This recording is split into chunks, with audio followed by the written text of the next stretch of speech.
अभी देखो, हमने पिछले वाले उसमें क्या देखा था, जो आयताकार मार्ग का क्षेत्रफल निकालना था, उसमें हमें बाहर का जो है आयत का लंबाई और चौड़ाई पता था। लेकिन अभी क्या है, हमें अंदर के आयत का लंबाई चौड़ाई पता है और बाहर के आयत का क्षेत्रफल निकालकर दोनों को माइनस करके इसका क्या निकालना है, रास्ते का क्षेत्रफल निकालना है। बट उसमें हमने क्या किया था, जब ये था ये बड़ा था, बड़े में से जब छोटे का निकालते हैं तो बीच वाला क्या करते हैं, माइनस करते हैं। ठीक है, ये तो करते हैं। लेकिन हम जब छोटे से बड़े पे जा रहे हैं तो क्या करना पड़ेगा, तो अगर जो हम क्या निकाल रहे हैं, पी क्यू आर एस, यानी जो आयत है, आयत पी क्यू आर एस, ठीक है, इसमें अगर जो हम देखें, ठीक है, तो हमें ना तो इसकी लंबाई पता है ना चौड़ाई, तो हम इसकी लंबाई निकालेंगे। लंबाई बराबर क्या हो जाएगा, बता सकते हो लंबाई बराबर क्या होगा?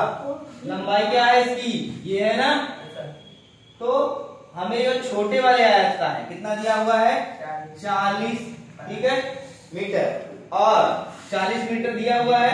और अगर जो हम देखें तो यहाँ पे इतना 2 मीटर और यहाँ पे इतना 2 मीटर है, तो 40 प्लस 2 प्लस 2 यानी कितना हो जाएगा, 44 मीटर। ठीक है, ऐसे ही चौड़ाई देखेंगे, चौड़ाई देखेंगे तो चौड़ाई हमारी कितनी दी हुई है, 30 मीटर। कितना दिया हुआ है, 30 मीटर छोटे वाले आयत का, और इसमें 2 मीटर ये रास्ते का, 2 मीटर ये रास्ते का, जोड़ेंगे जब तो बड़े वाले आयत की चौड़ाई आ जाएगी। तो 2 प्लस 2 यानी यहाँ पे क्या आ जाएगा, 34 मीटर।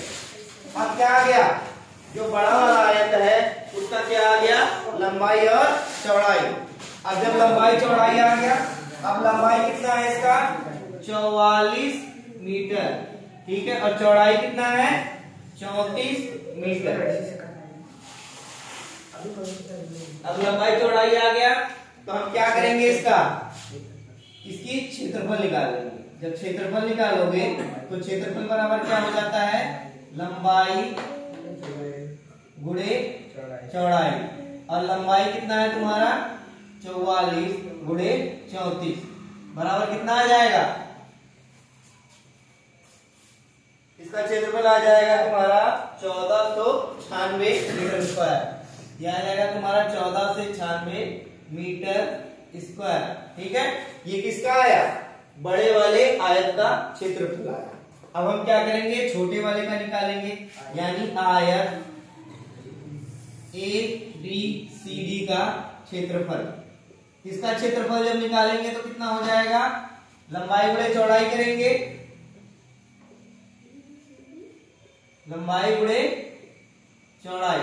अब लंबाई इसका कितना है, 40 और चौड़ाई 30, तो 40 और 30 का गुणा करो कितना आ जाएगा, 1200 मीटर स्क्वायर।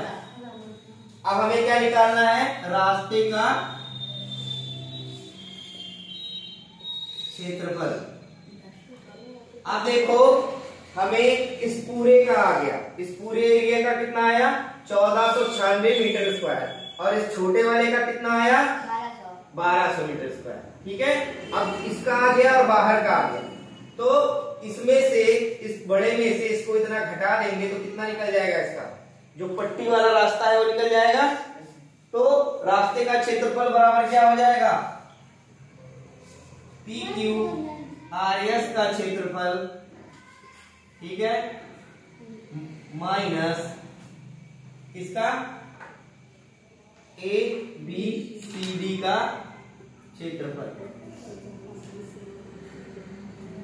अब देखो इसमें 1496 meter square minus 1200 meter square बराबर कितना आ जाएगा, 296 मीटर स्क्वायर, यानी 296 मीटर स्क्वायर किसका हो जाएगा, ये जो शेडेड वाला रास्ता है इसका क्षेत्रफल हो जाएगा। तो मैंने दो विधि से बताया, एक जब हमारा क्या हो, इंटरनल वाले का पता हो लंबाई चौड़ाई, और दूसरा क्या है जब एक्सटर्नल वाले का। जब इंटरनल वाले का पता होगा तो एक्सटर्नल वाले का निकालने के लिए क्या करना पड़ेगा, जोड़ना पड़ेगा। और जब हमें एक्सटर्नल वाले का पता रहेगा, इंटरनल वाले निकालने के लिए क्या करना पड़ेगा, माइनस यानी घटाना पड़ेगा। याद रहेगा ये।